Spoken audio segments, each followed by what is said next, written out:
Bismillahirrahmanirrahim. Assalamualaikum warahmatullahi wabarakatuh.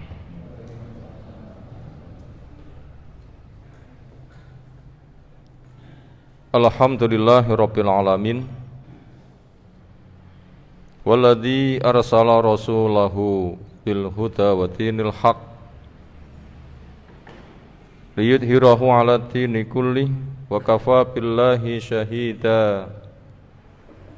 Wa asyhadu an la ilaha illallah wahdah la syarikalah wa asyhadu anna Muhammadan abduhu wa rasuluh. Allahumma shalli ala Muhammad wa ala alihi wa ashabihi wa man tabi'ahum bi ihsanin ila yaumiddin. Ya ayyuhalladzina amanu taqullaha haqqa tuqatih wa la tamutunna illa wa antum muslimun wa ba'du. Fa inna asdaqal hadisi kitabullah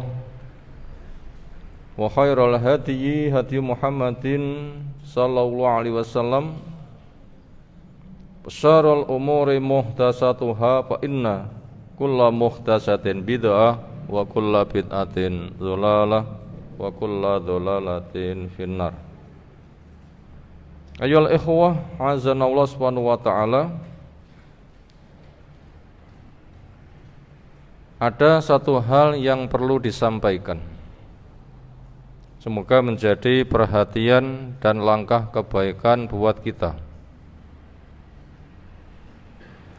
Sejak diisukannya pandemi adanya COVID-19 sudah berapa bulan? Hampir 2 tahun.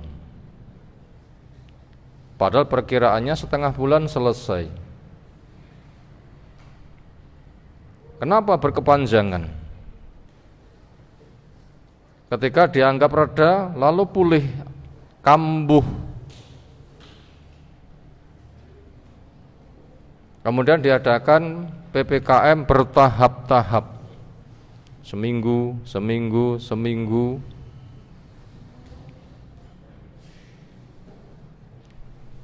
Belum berlalunya petaka, ini tentunya ada sesuatu yang menghalangi akan kepergian petaka. Apa? Ketidaktahuan manusia cara menanggulanginya, atau karena pembangkangannya, atau karena merasa kuat. Di antara bahasa yang berkembang, mari kita tolak COVID-19 dengan 3M. Apa 3M? Menjaga jarak, masker, apa satunya? Mencuci tangan. Kita bisa. Ini kira-kira bahasa semisal itu boleh enggak? Mari kita tolak, mari kita tanggulangi COVID-19 dengan 3M atau apa, terobosan-terobosan yang lain. Bahasa seperti itu boleh enggak?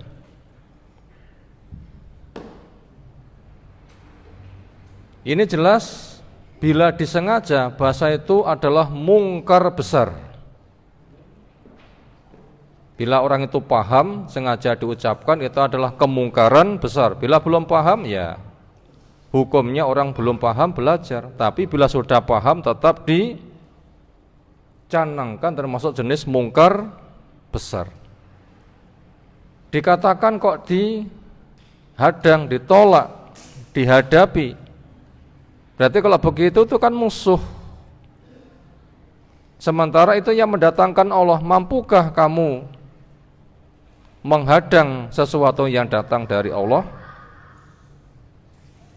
Mestinya bahasa manusia tidak menggunakan bahasa kita tangkis, kita tolak, kita tanggulangi, kita hadapi bareng. Bisa, bukan begitu.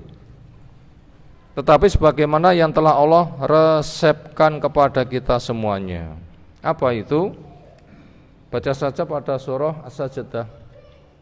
Wala nudhiqannahum minal adzabil adna dunal adzabil akbari la'allahum yarji'un.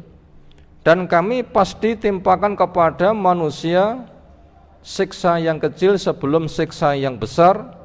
Semoga saja dengan itu mereka kembali. Punya makna berinabah, punya makna tobat, punya makna rujuk, punya makna lujuk ilallah ta'ala. Karena itu mengingatkan dosa-dosanya, segera tarik dirimu dari dosa-dosa dengan kembali taat kepada Allah Subhanahu wa ta'ala. Bukan merasa kuat lalu dihadang, enggak mampu kita. Itu kan bahasa kesombongan. Itu kan bahasa kesombongan. Termasuk kayak galaknya panglima perang atau apa istilahnya dari Bani Umayyah namanya Hajjaj bin Yusuf. Itu kata apa Hasan al-Basri? Kata Hasan al-Basri apa? Itu siksa Allah yang diturunkan untuk mengingatkan dosa-dosa kamu, maka hadapi dengan kembali kepada Allah dengan cara tobat, bukan dengan cara angkat senjata. Karena siksa Allah tidak bisa kamu lawan dengan pedang. 100.000 pasukan hancur di kala itu, dan itu besar. Makanya cara menghadapinya bukan dengan cara menghadangnya tapi dengan cara kembali kepada Allah Subhanahu wa ta'ala. Di ayat yang lain, la'allahum yatadarruun, semoga mereka semakin tadarru, merendahkan diri kepada Allah dengan tobat, berbenah diri, jauhi dari dosa-dosa. Sementara adanya virus corona ini, kira-kira syiriknya berkurang enggak? Bid'ahnya berkurang enggak? Ribanya berkurang enggak? Kayak enggak berkurang. Mana tadarru'mu, mana rujukmu, mana tobatmu? Kan enggak ada. Bahkan kamu malah nantang dengan akalmu. Nah, ini kan bahaya. Ini petaka pertama. Yang kedua, mereka punya andalan 5 jago-jago yang akan menghadapi COVID-19. Siapa 5 jago itu? Siapa bisa jawab 5 jago yang mereka andalkan untuk duel siapa? Li khamsatun utfi biha. Apal?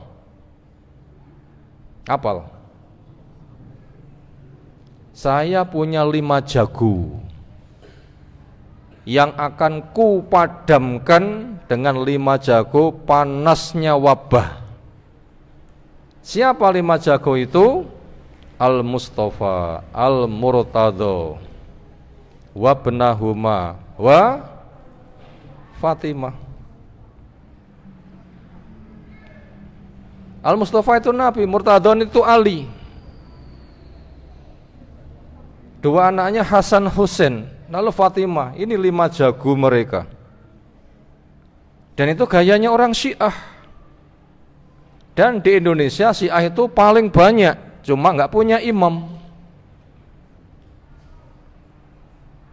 Kalau di Iran itu Syiah yang punya imam. Di Indonesia paling banyak Syiah yang tidak punya imam. Makanya di Indonesia itu Syiah itu marak memang sudah landasannya Syiah itu yang paling banyak. Apa tandanya? Ya senang nyanyi 5 li khamsatun itu loh. Itu namanya Syiah yang tidak berimam. Itu ada istilah seperti itu. Bahaya kan? Bahaya. Artinya penampilan mereka itu mirip. Maknanya apa? Penampilan mereka itu mirip. Makanya kita sudah dilarang man tasyabba biqaumin fahuwa minhum. Siapa yang menyerupai suatu kaum maka dia termasuk mereka. Ini permasalahannya, dalilnya kuat. Ini bukan kata saya, tetapi apa yang telah diberi keterangan oleh dalil itu nyata semuanya. Maka daripada itu bentuk tadoruk kita dengan kita wujudkan tanda negeri Islam. Apa tanda negeri Islam? berkumandang adzan, berdiri masjid, orang berduyun-duyun ke masjid, bukan malah sembunyi di rumah. Yang sembunyi di rumah itu cukup perempuan. Itu pun mereka juga masih boleh ke masjid.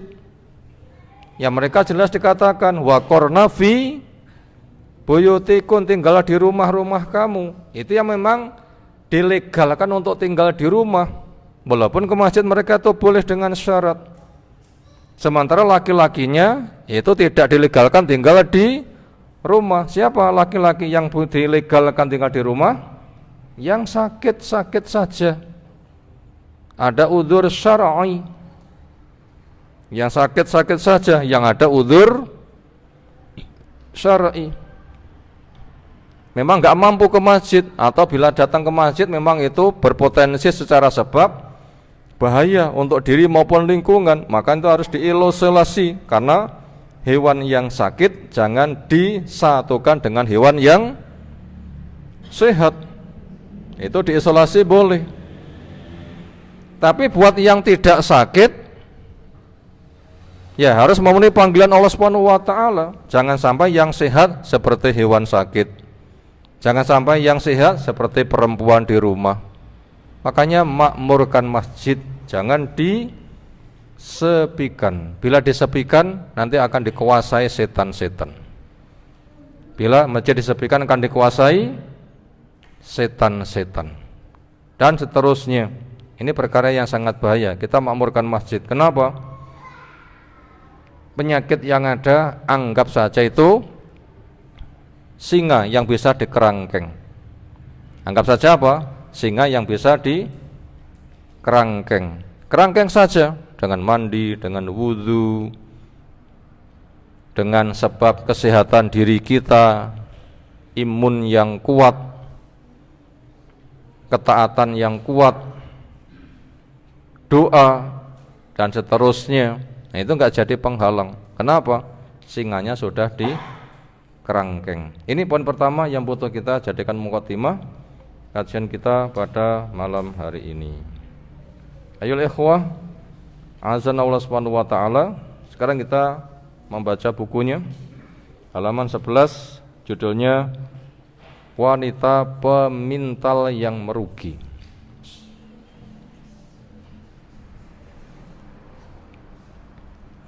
Siapa di antara manusia yang bersedia membuang dengan sia-sia hasil jerih payah dan kerja kerasnya, sedang hasil itu ia dapatkan dengan pengorbanan dan perjuangan besar? Rasanya tidak mungkin manusia yang sehat akal dan jernih pikirannya mau melakukan perbuatan tersebut. Banyak waktu yang telah ia habiskan, biaya yang tidak sedikit telah ia keluarkan, keletihan ia rasakan, tapi kemudian hasilnya terbuang sia-sia. Jika ada, maka dia persis seperti seorang wanita pemintal yang difirmankan oleh Allah Ta'ala, tertulis pada surah An-Nahl 92, tolong dibacakan.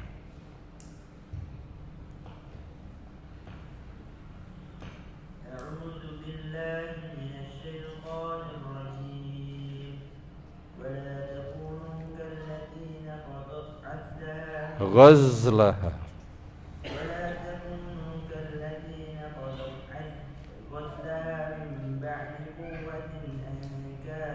wala takunu, dan janganlah kalian menjadi.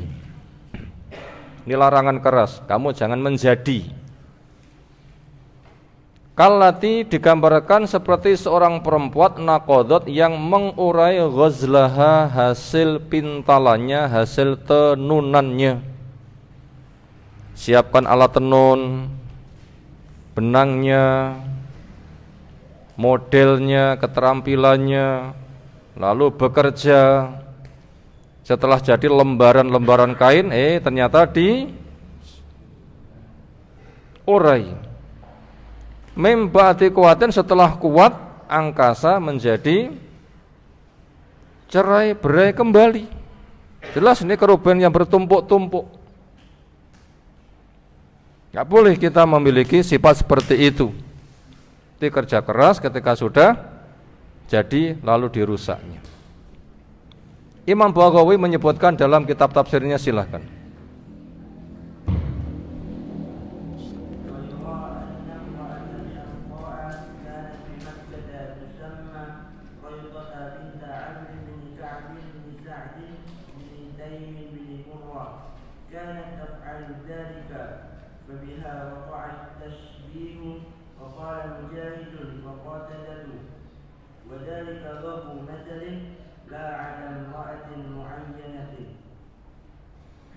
Wa yurwa, dan diriwayatkan, annamra'atan hamqa, ada perempuan yang tidak cerdas. Ini mungkin bahasa yang moderat saja. Apa itu? Tidak cerdas. Walaupun ada makna yang lebih spesial. Apa? Dungu. Itu mungkin lebih keras. Nah, berikutnya nggak perlu kita baca, silahkan dikotak dan dicoret. Kanat bima kata, dia berdomisili di Mekah, nggak usah ditulis. Karena memang Allah tidak menyebutkan di mana orang itu. Ya tadi menyebutkan, adakah tempatnya orang tadi? Coret saja kalau lafadz di Mekah.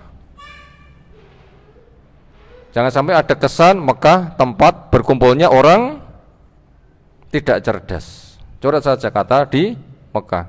Kenapa kita berani mencoret? Ini bukan ayat, bukan sunnah, tetapi sebatas penafsiran, dan tafsir itu bisa salah. Karena Allah juga tidak menyontohkan, Nabi juga tidak menyontohkan di mana perempuan itu berada. Maka lafaz di Mekah bisa dicoret saja. Demikian juga namanya titik-titik binti titik-titik bin titik-titik bin titik-titik bin titik-titik bin titik-titik. Binnya berapa tadi? Berapa kali tadi? Juga nggak usah dibaca, nggak usah diterjemahkan.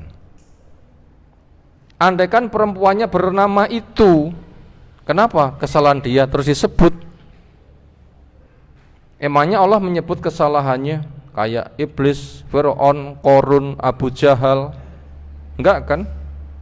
Nabi juga enggak menyebut. Kenapa? Ada orang melanggengkan nama itu disebut terus, yang itu identik dengan keburukan.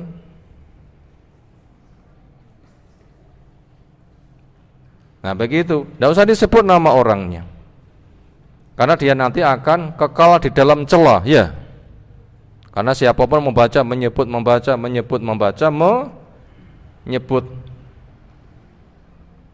Nah begitu. Cukup kita kembali kepada ayatnya, kallati, seperti perempuan yang enggak disebutkan tempat dan namanya. Beda dengan iblis disebutkan, Fir'aun, Qorun disebutkan. Dan Allah memang menghendaki mereka itu celah. Abu Lahab itu disebutkan, ahli kitab Yahudi Nasara disebutkan. Dan ini sebuah tamsil saja. Kalau itu termasuk fiktif. Nanti kalau ada orang namanya semisal itu, nanti jangan-jangan mirip-mirip juga akan mempengaruhi mentalnya. Makanya ini karena sebatas ucapan penafsir tanpa merendahkan penulis, selagi itu memang bukan periwayatan,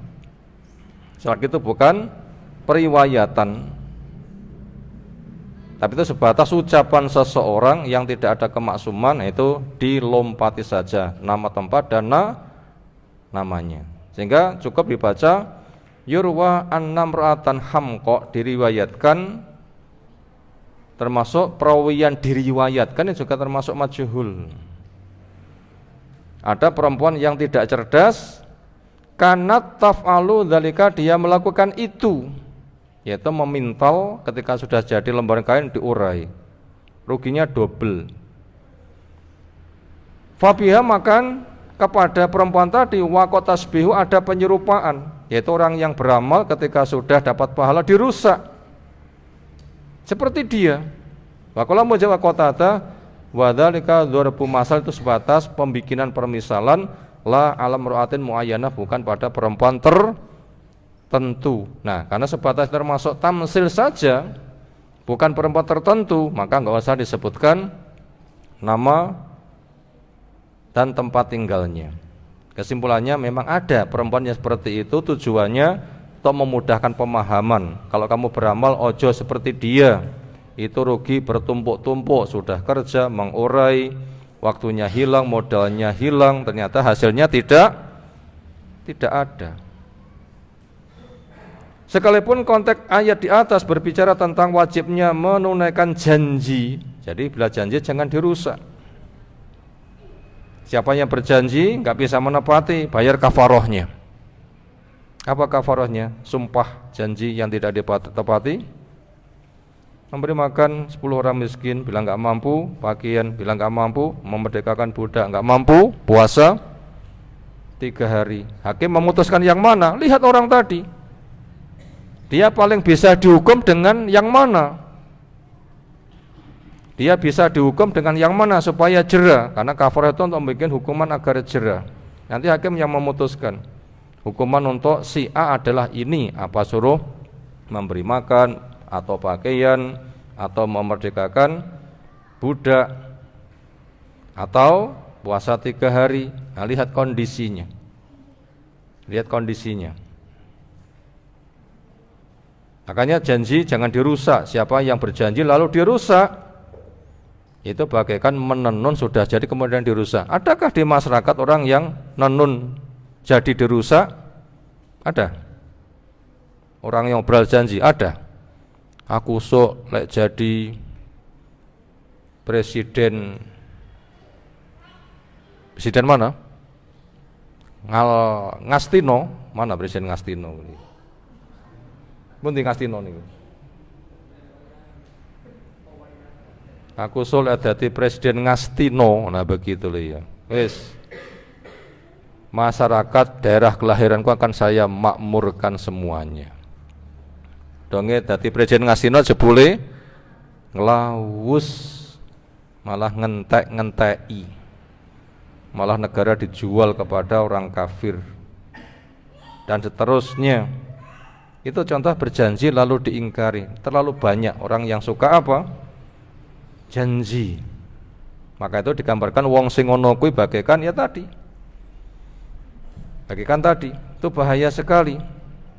Sehingga termasuk orang yang hamkok tadi loh ya. Enggak cerdas. Enggak cerdas. Lah di bahasane Jawa nanti malah mantep-mantep nggih. Napa basa Jawane mboten cerdas? Wis lirih mawon rasah banter-banter. Dan jangan sekali-kali membatalkan setelah diazamkan, diniatkan dengan kokoh. Akan tetapi permisalannya dapat digunakan untuk masalah yang hendak kita bicarakan. Seorang wanita yang menjadi permisalan dari setiap orang yang melakukan perbuatan sia-sia, membuang jerih payah yang telah diperjuangkan. Syekh Abdurrahman As-Sa'di radhiyallahu ta'ala menuturkan, yang demikian seperti seorang wanita yang memintal suatu pintalan yang kuat. Tatkala pintalannya telah selesai sempurna, apa yang dijanjikan tiba-tiba kemudian dia urai kembali pintalan tersebut, ia jadikan bercerai-berai kembali, sehingga ia telah membuat letih dirinya, letih ketika memintal, kemudian letih pula ketika mengurai. Ia tidak mendapatkan manfaat selain letih, capek, kebodohan dan kurang akal. Halaman 14-15 bisa dilompati. Masuk pada halaman yang ke-16. Apa diantara perusak amal? Ibarat pintalannya jadi rusak, sehingga kain tinggal dipotong, dijahit, sekarang kainnya sudah berdurai, tidak bisa dimanfaatkan sehingga gagal besar. Pertama adalah syirik, menyekutukan Allah Subhanahu wa taala. Di antaranya Allah firmankan ada pada surah Zumar ke-65, silahkan dibacakan.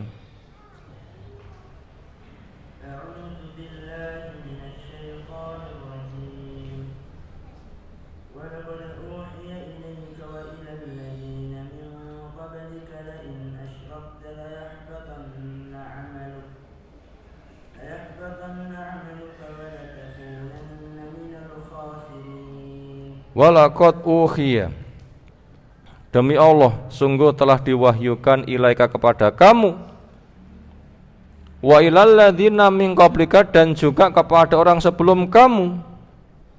Apa isi wahyunya? Lain asyrokta, bila kamu melakukan kesyirikan, layah batona, pasti hancur amaluka, amal kamu, wala takunanna minal khasirin, dan kamu pasti menjadi orang yang merugi. Kesyirikan adalah dosa yang paling besar. Oleh sebab itulah dakwah para nabi dan rasul semuanya datang untuk memperingatkan umat manusia dari dosa ini. Karena apabila seorang berbuat syirik, maka semua amalnya akan terhapus. Kemudian dia akan dimasukkan ke dalam neraka yang dia kekal di dalamnya. Kita segarkan ingatan kita. Resiko syirik apa saja? Syirik besar tentunya yang dimaksud. 1, ketika sedang beramal soleh dijamin gak diterima. Nomor 2, bila pernah beramal soleh diharapkan ada pahalanya, dijamin hancur. Yang ketiga, ketika dia punya dosa dijamin gak diampuni. Yang keempat, ketika dia terlibat di medan peperangan bisa dibunuh, dirampas semua kepemilikannya. Nomor 5, wajib neraka. Nomor 6, gak ada penolong untuk mentas. Nomor 7, haram surga. Loh, bahaya kan? Belum lagi nanti di alam kubur gak bisa menjawab, dapat siksa kubur. Dengan disiapin malaikat yang mata buta, telinga tuli, mulut gak bisa bicara, yang ada ngangkat mukul kayak mesin otomatis. Andaikan dipukulkan pada gunung lembut, lalu bagaimana menimpa kepada orang? Itu jelas ada siksa kubur. Mereka jelas gak bisa menjawab karena kesyirikannya. Nah, banyak sekali kalau begitu. Banyak sekali. Itu resiko perbuatan syirik. Kesyirikan sendiri bermacam-macam. Ada yang jelas, ada yang samar. Hingga terkadang ada orang yang jatuh pada perbuatan syirik sementara dia tidak menyadarinya. Mungkin kita bisa merasa aman dari syirik yang sifatnya jelas, misal menyembah berhala. Tetapi siapa yang menjamin kita aman dari syirik yang bersifat khafi, yang bersifat samar? Padahal di antara jenis syirik ada yang sangat samar, bahkan lebih samar daripada suara hentakan kaki semut hitam. Sebagaimana pesan Nabi Shallallahu Alaihi Wasallam. Silahkan dibacakan.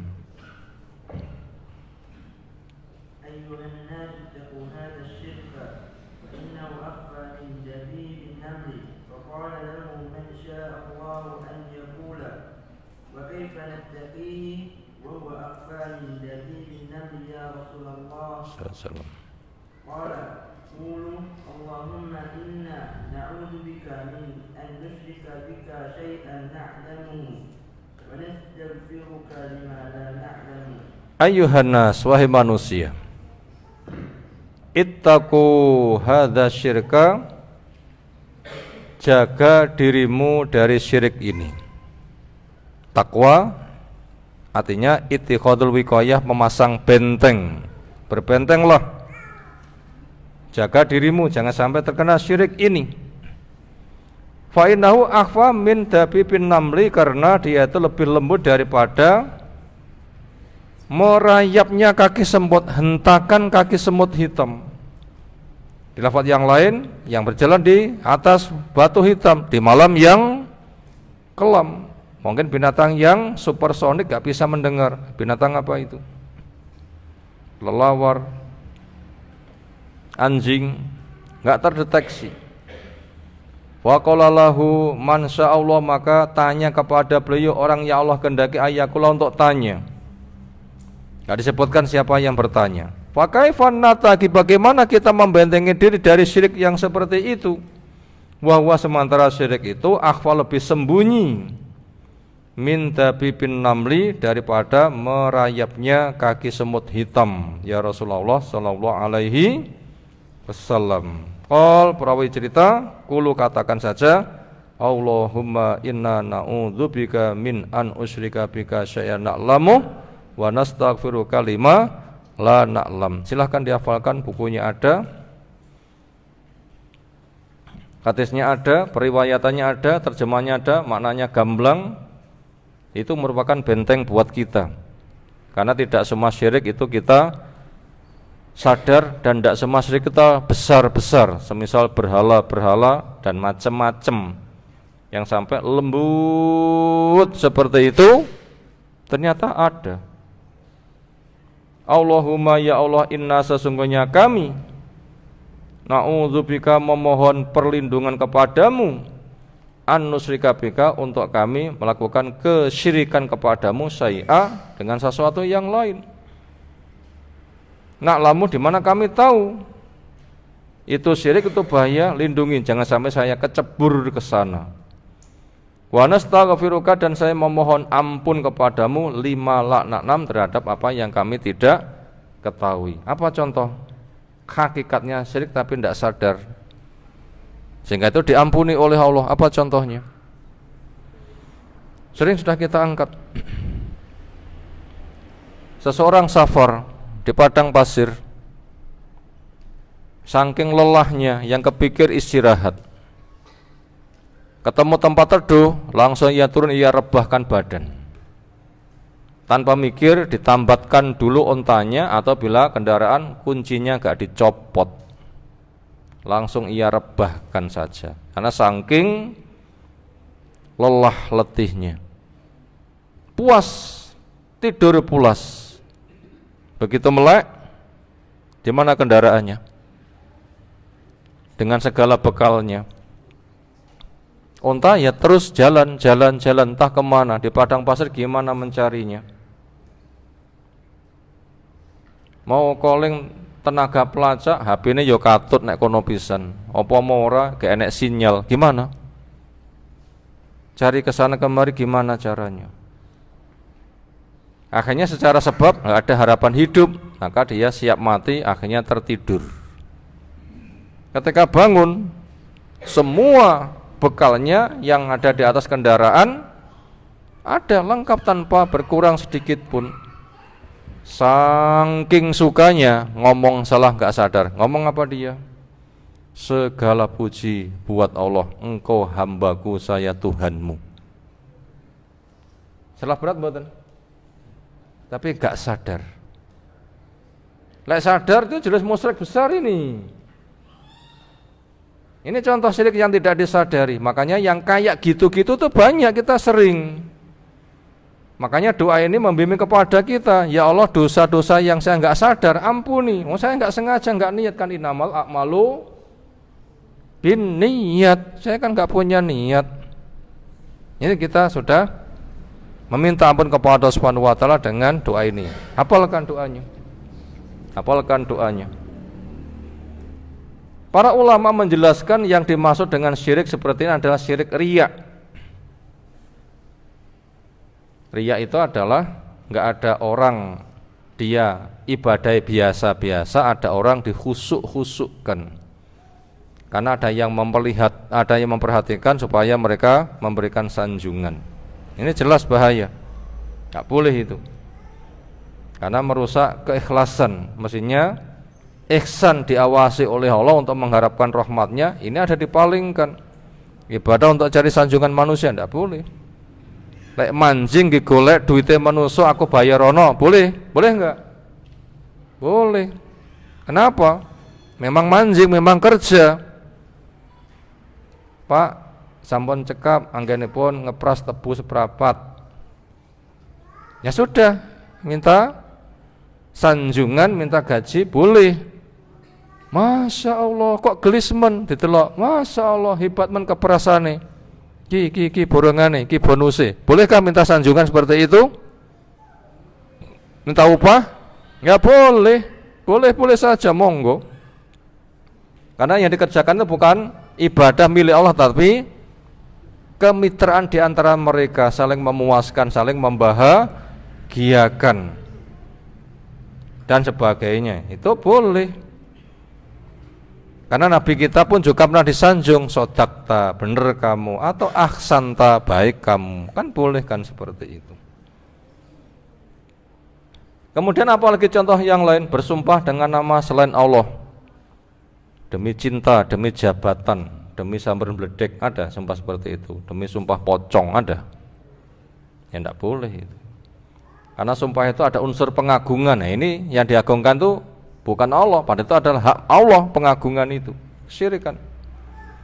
Ucapan penyandaran nikmat kepada selain Allah. Allah menjelaskan, silahkan dibaca.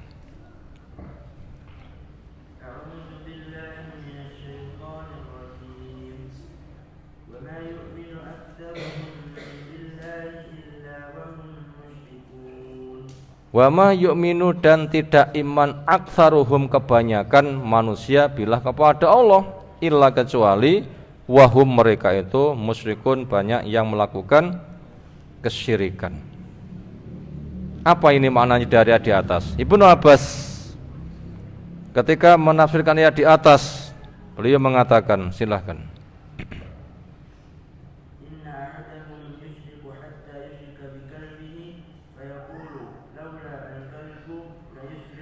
La surikna.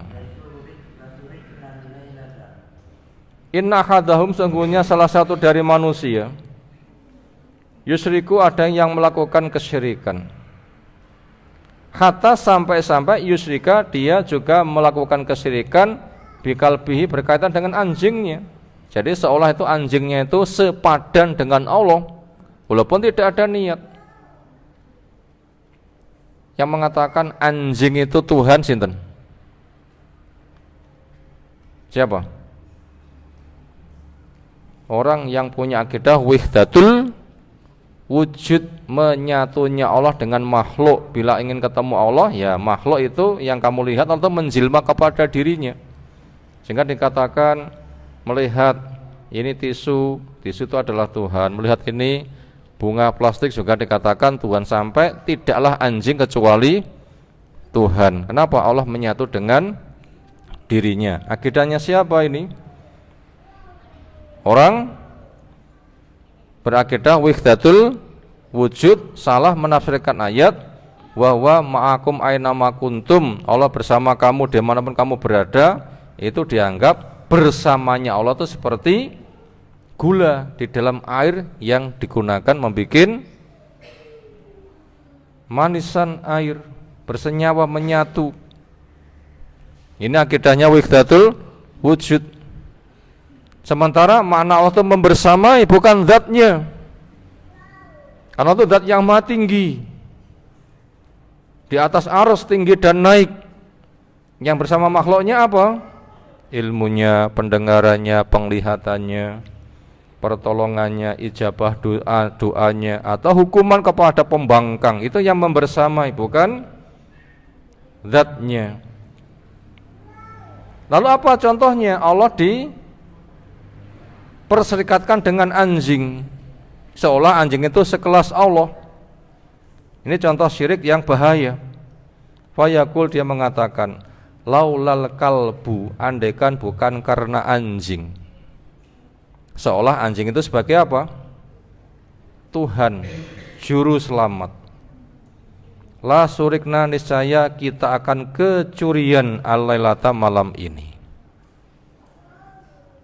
Karena Allah dan karena anjing itu sudah tidak boleh. Ini hanya anjing saja yang disebut. Emangnya Tuhanmu itu anjing? Ini jelas salah. Kalau cuma sebatas sebab, alhamdulillah saya enggak kecurian karena Allah. Kemudian ada anjing yang menyala, saya bangun menyebabkan saya ngecek, akhirnya pencurinya lari, itu baru boleh. Yang paling bagus semata karena rahmat Allah Subhanahu wa ta'ala. Maka yang kayak begitu banyak. Di sini diberikan contoh-contoh yang lain. Sama juga dengan ucapan, kalau bukan karena dokter itu maka anakku tidak akan terselamatkan. Atau ucapan untung sopirnya hebat. Kalau tidak mungkin kita sudah celaka. Kalau tidak mungkin kita sudah celaka. Atau ucapan kalau bukan karena dia maka hidupku pasti masih terlunta-lunta. Dan ucapan-ucapan yang semisal, betapapun banyaknya kalimat ini diucapkan oleh sebagian kita tanpa disadari. Penghapusan syirik terhadap pahala ibadah sesuai dengan kadar kesyirikannya. Jika seorang jatuh pada syirik besar, maka dapat mengeluarkan dari agama. Maka syirik tersebut akan terhapus, akan menghapus semua amal kebajikannya. Yang penghapusan syirik besar sebagaimana saya sebutkan di atas ada 7 tadi.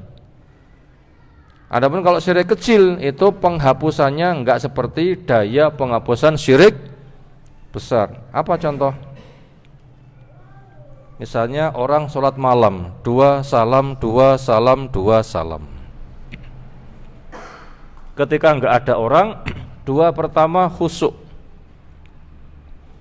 Ketika ada orang, 2 rakaat kedua ini dihias-hiasi untuk caper. Apa caper?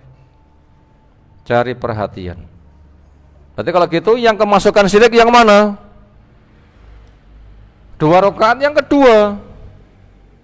Sementara rakaat yang pertama, 2 rakaat yang pertama, salam pertama itu masih utuh. Berarti kalau syirik kecil itu ada yang rusak, yang sedang ketempelan. Tapi kalau syirik besar semuanya. Ini ada perbedaannya. Ada perbedaannya.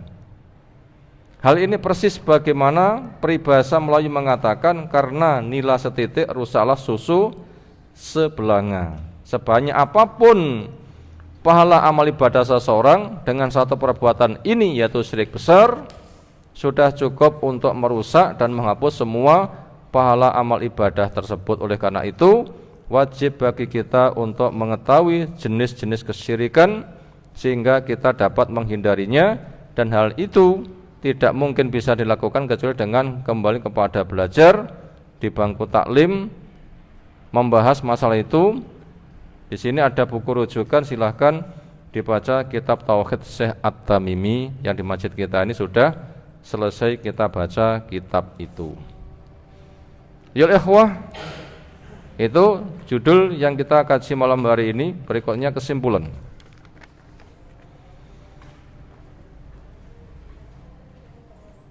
Nomor 1, tamsil ialah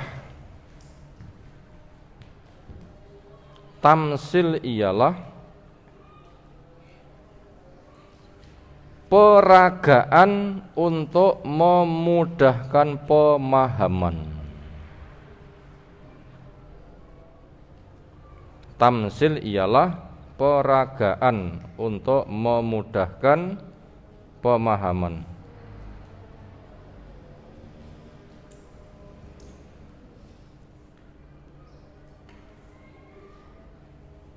Titik. Orang beramal bila tidak menjaga dari pembatalnya. Orang beramal bila tidak menjaga dari pembatalnya, seperti pemintal yang tidak cerdas. Seperti pemintal yang tidak cerdas, yaitu sudah jadi lembaran kain, tinggal memakai tapi diurai kembali.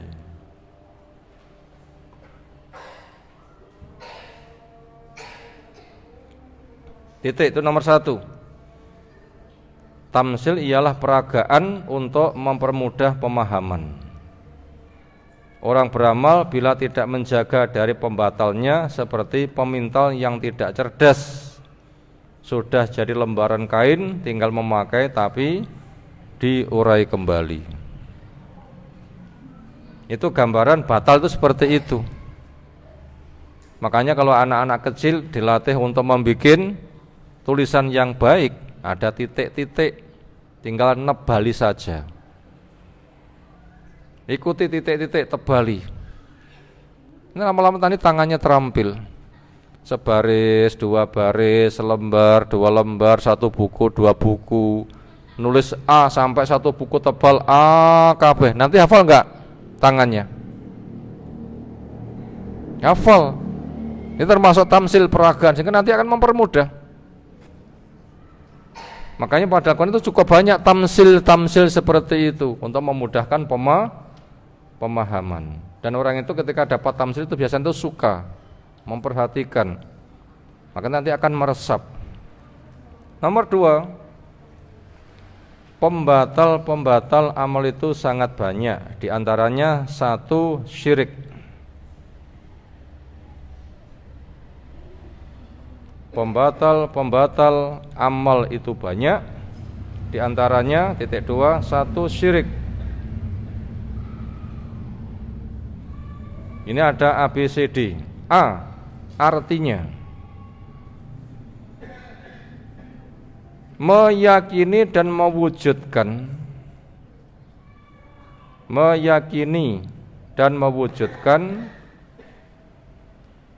adanya pemilik hak ketuhanan selain Allah. Meyakini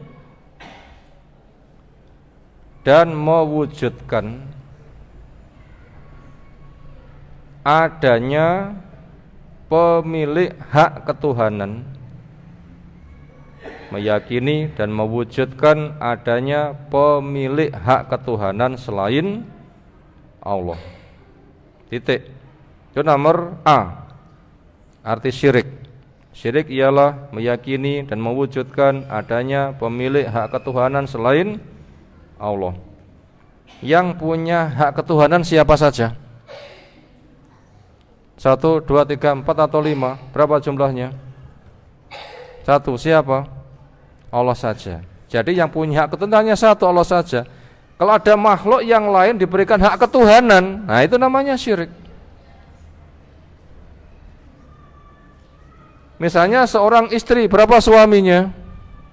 1, 2, 3, itu namanya piala bergilir. Setelah A, kemudian B, setelah B, kemudian C, namanya piala bergilir. Nah, jelas itu pelacuran. Pelacurannya akidah itu namanya syirik. A punya hak, yang lain nyerobot. Nah, itu kan mempersekutui. Itu tidak boleh. Itu jelas biadab. Sangat bahaya sekali. Nomor 2,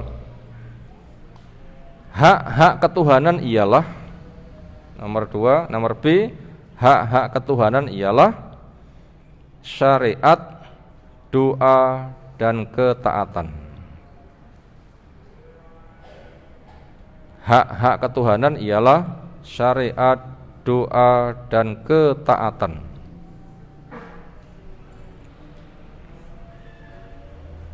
Alasannya mana? Hak ketuhanan itu diantaranya 3, syariat, doa, dan ketaatan. Ini pada lafaz yang sudah terlalu sering kita baca dan wajib dibaca. Apa? At-tahiyyatu lillah. Lillah yang milik Allah itu apa pertama? At-tahiyyat itu adalah pembikinan syariat. Itu milik Allah saja. Was-sholawatu, doa, ya kepada Allah saja. Wa thayyib itu adalah ketaatan, hanya kepada Allah saja. Itu 3 hak ketuhanan pada lafaz tahiyat. Makanya kalau ada makhluk diberikan hak ketuhanan ini, itu melakukan kesyirikan. Sekarang nomor C, contoh kesyirikan. 1, bikin syariat tandingan. Bikin syariat tandingan dengan adanya bid'ah.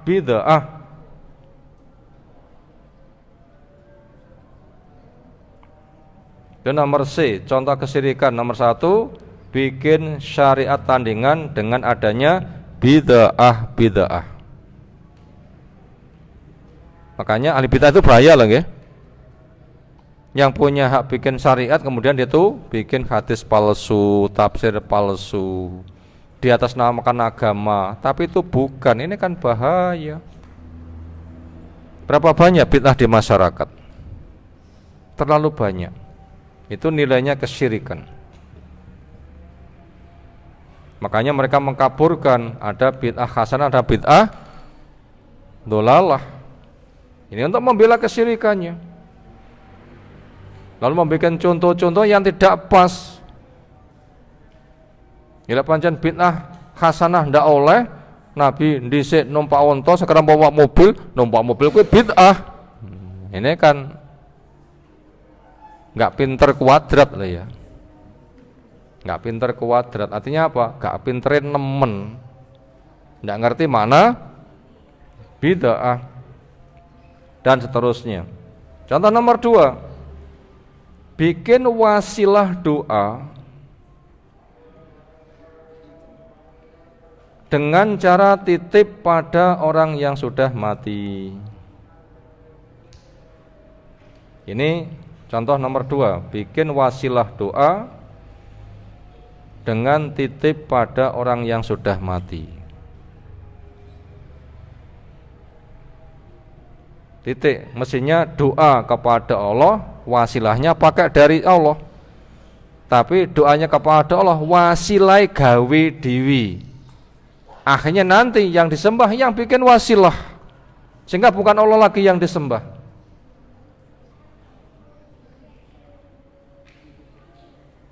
Makanya apabila kamu doamu mustajab, rene tak dongane, pokok salam tempel, engko amplope kandel, engko dongane dawa. Nah begitu, salam tempel, amplope kandel nanti dongane dawa. Kalau ini duit 100 rupiah, liane kertas-kertas disalam nih, kewandel, dongane dawa gak digoyu. Napa aku digoyu? Jenengan buka bahaya kertasnya. Amplop ini saya apa so mau ring-ring kira-kira ya. Yang ketiga, mentaati makhluk pada kemaksiatan. Ini juga syirik gitu ya. Yang ketiga, mentaati makhluk di dalam kemaksiatan.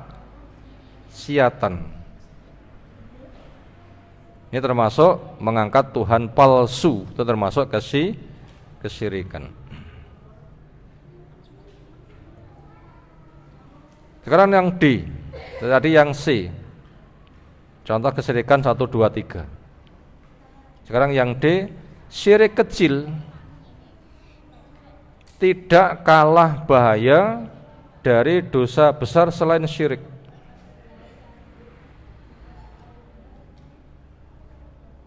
Syirik kecil tidak kalah bahaya dari dosa besar selain syirik.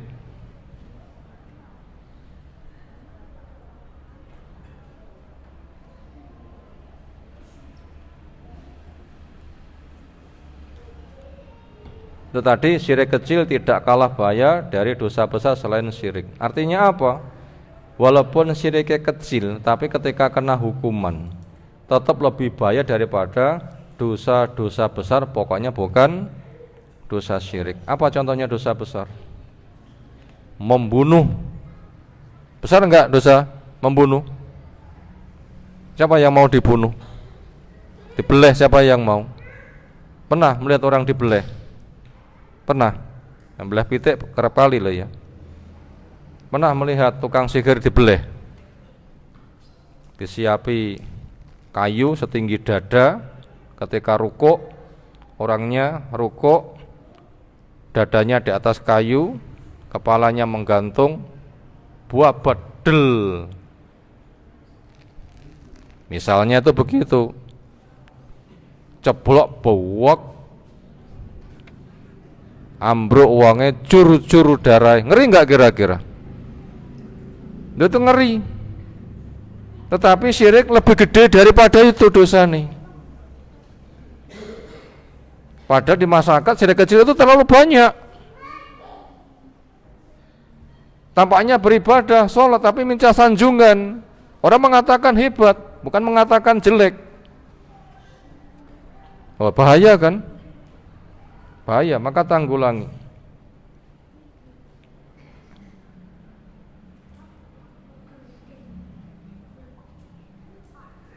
Ayolah ikhwah azza subhanahu wa ta'ala, itu yang kita kaji pada malam hari ini. dari merangkum buku yang ada, insyaallah materi bacaan berikutnya bisa kita suatu depan. Semoga apa yang kita kaji kali ini Allah berikan ilmu bermanfaat untuk kita semuanya. Ada tanggapan, dipersilahkan.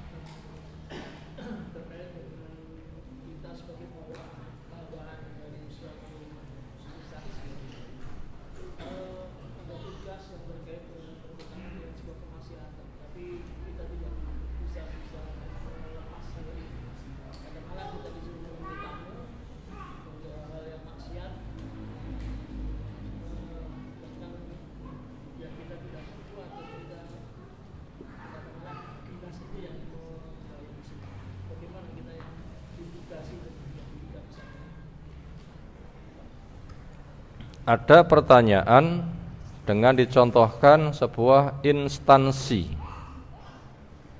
Ada pengurusnya sejak kepala dan seterusnya. Salah satu dari pekerja di instansi tersebut ada yang ditugasi dalam rangka kerja. Ada tamu. Layani dia. Pada itu ada kemaksiatan. Misalnya cara melayaninya, kamu tidak boleh jilbaban, siapi minuman homer. Bila tamunya datang, kamu sambut dengan peluk cium, pulang juga begitu. Pada itu pegawainya perempuan. Itu sebagai seorang bawahan. Itu sebatas contoh saja, bagaimana yang seperti itu. Maka apabila ada rasa takut, kemudian maksiat dikerjakan, ketaatan ditinggalkan, termasuk jenis takut yang hukumnya haram. Dan takut itu dibagi tiga. Ada takut yang mubah, takut tabi'i, adanya binatang buas yang menerkam, rasa takut itu boleh. Takut yang haram ya tadi, takut kepada makhluk, akhirnya halal mestinya dikerjakan tapi tidak, haram ditinggalkan tapi malah dikerjakan. Bila ndak, nanti akan dipecat, dipotong gaji. Maka itu apabila ditaati termasuk taat yang haram. Makanya kayak gitu ndak boleh. Maka nanti bisa matur dengan terus terang dan jelas. Matur dengan terus terang dan jelas. Ketika hujah disampaikan, kesimpulannya saya tidak mau taat kepada kemaksiatan. Ketika diputuskan dipecat, siap keluar. Kenapa? Rezeki bukan dia yang ngatur, tapi rezeki itu diatur oleh Allah Subhanahu wa ta'ala. Berapa banyak orang yang hijrah, bukan sebatas nggak dapat gaji, tapi semua harta dirampas dan seterusnya, bahkan ada yang dibunuh. Nah begitu. Maka kepada para pekerja, para pegawai yang mendapatkan tugas dari atasan ternyata isinya adalah kemaksiatan, maka pertama sampaikan alasan dengan santun lembut untuk menyampaikan bahwasanya saya tidak boleh taat kepada makhluk apabila isinya maksiat, sambil katakan bila saya dipaksa maka saya siap mengandung, maka bila saya dipaksa tidak mau, bila saya diancam maka saya siap untuk menanggung ancaman. Kalau mau dipecat, potong gaji, dipindahkan tugas, atau mungkin dipenjara, gak jadi masalah. Yang seperti itu, wallahu alam. Apa lagi?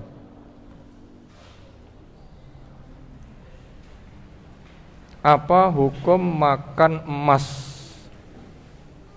Kan sekarang emas asli sudah ada yang bisa dimakan, termasuk kandungan gizinya vitamin E ya, vitamin emas. Bisa dicerna enggak? Bisa dicerna? Bisa. Jadi apa? Lek karuan roti, nah itu nanti kan ada kandungan karbohidrat kan. Lek emas dicerna jadi apa? Diserap gizinya apa? Logam berat kan malahan. Logam berat, nggak bisa diserap. Bakterinya bisa membusukkan emas enggak? Roti yang akan dimakan tuh nanti di perut kan dibusukkan kan, baru nanti bisa diserap. Ini kira-kira emas bisa dibusukkan enggak? Bisa? Enggak bisa diserap. Justru jadi resiko logam berat. Logam berat. Itu adanya seperti itu, emas dimakan. Bagaimana hukumnya dan sudah ada di restoran juga. Hukumnya haram. Bila ada di restoran jangan beli ke situ. Yang pasar toko telo dibakar wae. Murah, halal, bergizi. Lek emas, restoran wis mahal, haram, duitnya hilang, dapat siksa. Jangankan kok dimakan. Orang membuat bijana untuk minum dan makan, sendok, piring dan macam-macam itu dari emas wadahnya. Itu saja sudah tidak boleh. Lalu bagaimana emasnya malah dimakan? Untuk wadah saja tidak boleh. Bagaimana emasnya malah dimakan? Ya, fikul aula pemahaman lebih-lebih, ya jelas tidak boleh. Ini kira-kira alasan mereka emas dimakan itu apa kira-kira? Gengsi ya? Gengsi ya? Dan sebagainya. Justru nanti akan hina di hadapan Allah Subhanahu wa ta'ala, karena walillahi izzatu jami'ah, izzah itu milik Allah dengan syariatnya. Ini cari izzah yang tidak dari Allah, dia akan tidak mendapatkan kemuliaan sama sekali. Tidak boleh itu. Apalagi ya.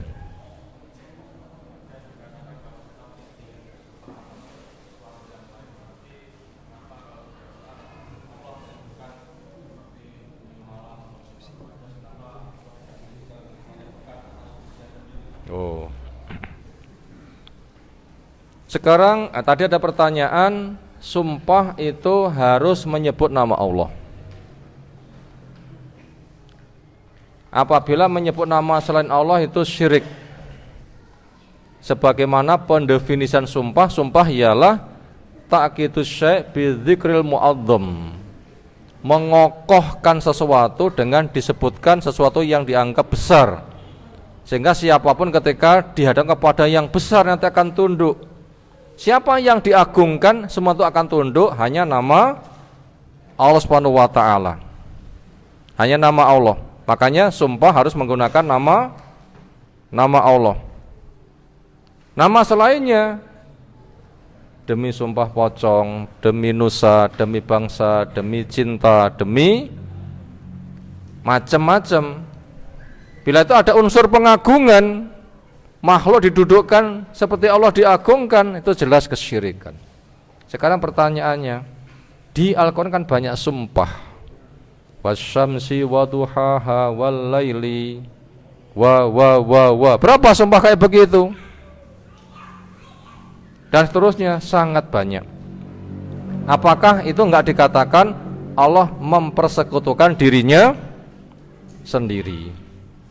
Maka jawabnya, hukum pelarangan sumpah menggunakan nama selain Allah ini adalah syariat untuk makhluk.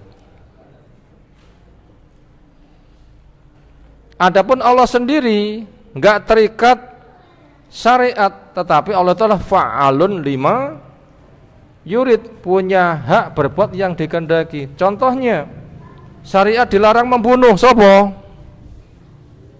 Siapa? Syariat jangan membunuh. Siapa? Makhluk aja membunuh. Tapi ketika Allah mencabut nyawanya, membunuh enggak?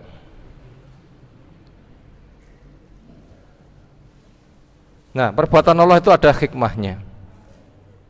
Kamu enggak boleh membunuh, saya juga enggak boleh mematikan, terus malah urip kabeh, kemana dalil kullu nafsin dha'iqatul maut gitu nanti jadinya. Itu jawaban pertama. Yang nomor dua, ketika Allah bersumpah menyebut nama makhluknya, itu bukan ada unsur pengagungan, penyembahan bukan, tapi unsur pemberitahuan.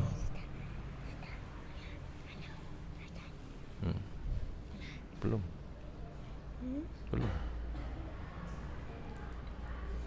Tapi Allah memberitahukan benda yang Allah sumpahi mengandung maslahat besar, pelajari. Mengandung maslahat besar, kemudian pelajari. Allah tidak ada unsur mengagungkan, tunduk. Karena Allah itu adalah zat yang maha tinggi. Nanti kalau digambarkan dengan makhluk Allah itu terikat, ya jelas tidak benar sama sekali. Nah gitu jawabannya. Jadi Allah tidak memperserikatkan dirinya sendiri, bukan seolah itu Allah itu kena jebakan hukum sing digawe dewi gitu ya, kecebur galiannya sendiri gitu ya. Nah nggak masuk pembahasan itu, nggak masuk pada pembahasan itu. Tapi Allah itu ketika bersumpah memberitahu kepada makhluk sesuatu yang Allah sebutkan mengandung nilai yang sangat besar. Galilah saking gede nih Allah pancing mereka dengan bahasa takkid, bahasa penguat supaya mereka perhatian. Innaka taqdi wala yudha alaik, ya Allah engkau memberikan keputusan, kau nggak bisa dituntut. Allah alam. Apalagi